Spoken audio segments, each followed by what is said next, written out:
Hello everybody.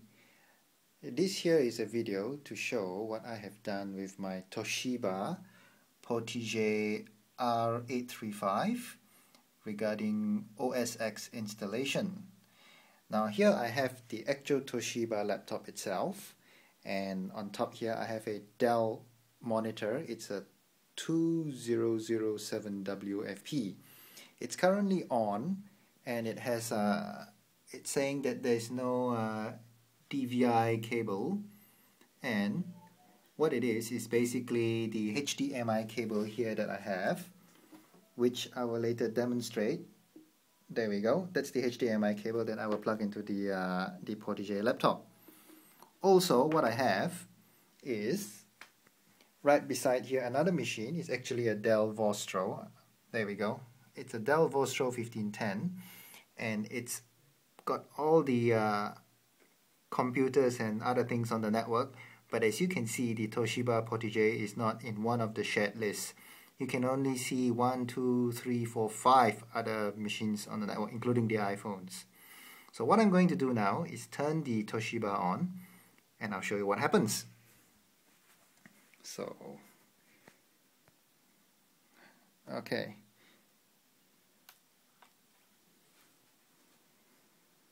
So the lights have come on. You can see it's starting up. That's your bootloader with the chameleon lizard or whatever it is. Now boot into verbose mode so we can all have a look.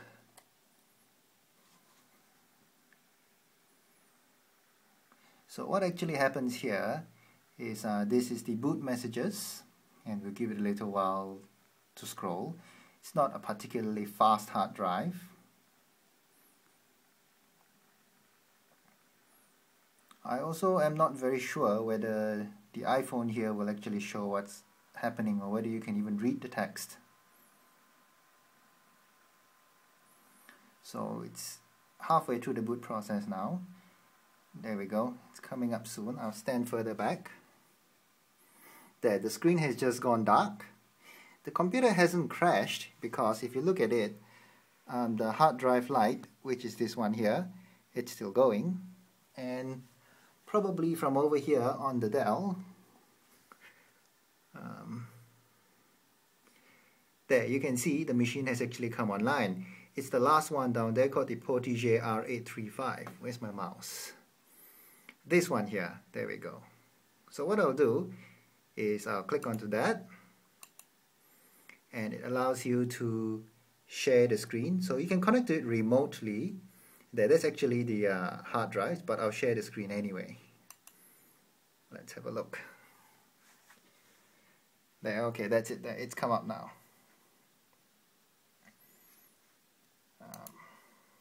That's one of the programs I use. Now, if you click on the Apple here, and you go about this Mac, mind you, it is all over the network. You can see that it is 10.6.8. It's a 2.29 Core i5 with 4 gigs. Nothing spectacular here. Now we'll go into the more info, and what have we got here? There. Graphics and displays.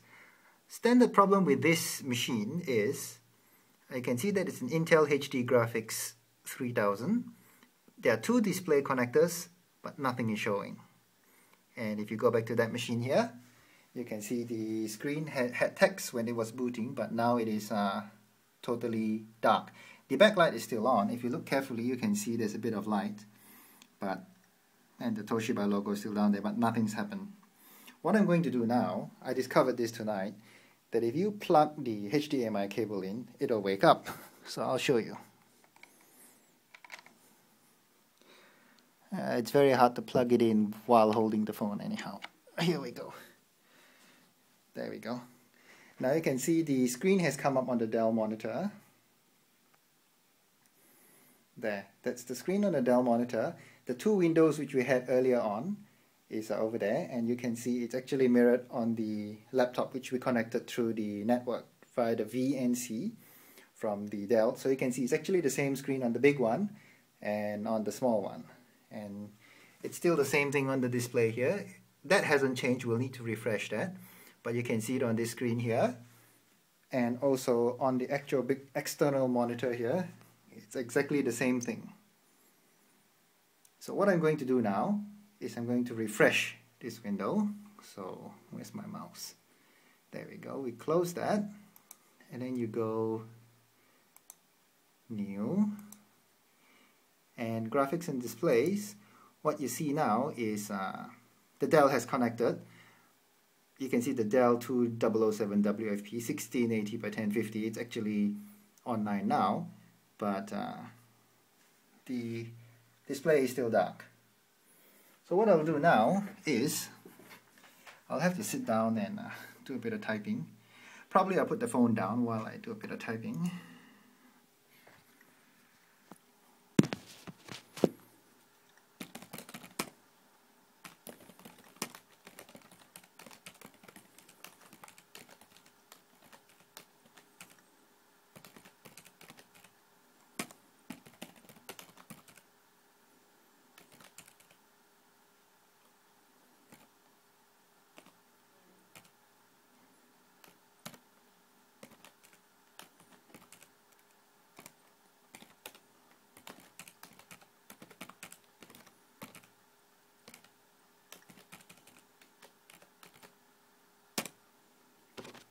Okay, what I've actually done is, in the terminal, I'll show it to you. Again, I don't know if it's clear enough. Here we go. So I've patched the frame buffer, and I've got several versions here during my experimentation. And what I've done essentially is basically just copy one of the ones where I've enabled the LVDS port to work, and basically rebuild the caches. So what I'm going to do now is shut down the machine, restart, and I'll show you what happens. So we'll hit the power button. Here we go. Focus. Now it's coming down. Do you want to shut down? And we go, okay, why not? You can see, you can see it happening on this screen here as well. And we'll disconnect it from this laptop here, and there, it's just disappeared off the network again. So there you go. That's gone now. So what I'm going to do is, of course, to show you, I'm going to unplug this HDMI cable again. We've got the USB, which is my iPhone charger, but we'll leave that in for now. Okay, so we'll turn the power on again. Same story as just now.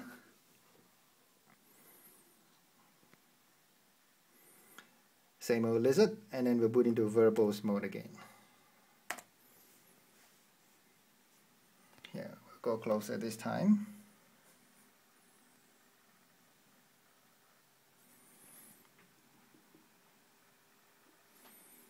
It's not easy to keep a camera or a phone stable, is it?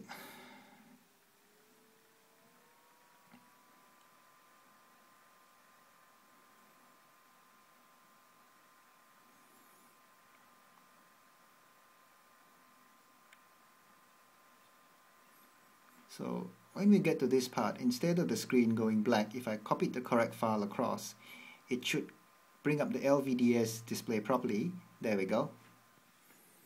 Now you have a blue screen. Yeah, now the desktops come up. There we go. Now to prove that it is the same machine, you can look at the network here. It's actually come up again. Portégé R835. We can connect to it like just now. Share screen. There we go. Now that's come up. Now as you can see here, we've got a picture of the car and some windows showing up. The terminal window and the car. And we'll move over to the machine here, which is basically, here I'll go a bit further back so you can see. There we go. Now the glitch that I found initially, when you first start the machine up, the screen's a bit dim. My workaround is very simple. I've created a hot corner where you sleep the screen. So you sleep it, and the second time you move it, the screen will wake up at proper brightness. Now, I'll disconnect this computer here so it doesn't slow everything down. There. And we'll come back to this machine here. As you can see, the screen works. Now, the frame buffer's properly working. Everything's working properly, and I'll show you. If you go into System Preferences, That's your displays. Now all your resolutions will show up. There are no artifacts. Now the brightness control does work. I'll show you. I'll click on that. Now you have to go further back. I don't know if it will show up on the camera, but when you drag the brightness, that is in the middle, it goes off, and you can go bright and dark, bright and dark. It doesn't show really well on the camera. Yeah, bright and dark. You can actually adjust the brightness, and likewise, if you use the hotkeys, which I believe is function F12, or there we go. There, you can control it. There, I've got to use the hotkey to, and the little sun shows up on the screen, and yeah, you can dim it, and you can even see the brightness slider dim as you go. Now the resolutions I'll show you. We're currently at the native resolution of 1366 by 768. Now you can change something lower, like 800 by 600. There you go. Or you can see that it's at this resolution. You've got black bars on the left and the right because it's a different aspect. If you go to 640 by 480, it's complaining, but anyway. There we go, that's 640 by 480. Everything is huge because of the low resolution. You can still see, well, it's not very clear, but anyway. It even has the stretch resolutions where it stretches it sideways, so everything's elongated. Yeah, 1024 by 768. Basically all the resolutions are there, and you can switch them, and the native resolution is of course 1366 by 768, the widescreen resolution. Now the other thing is QE and CI is fully working. You can see I'll bring up my dashboard.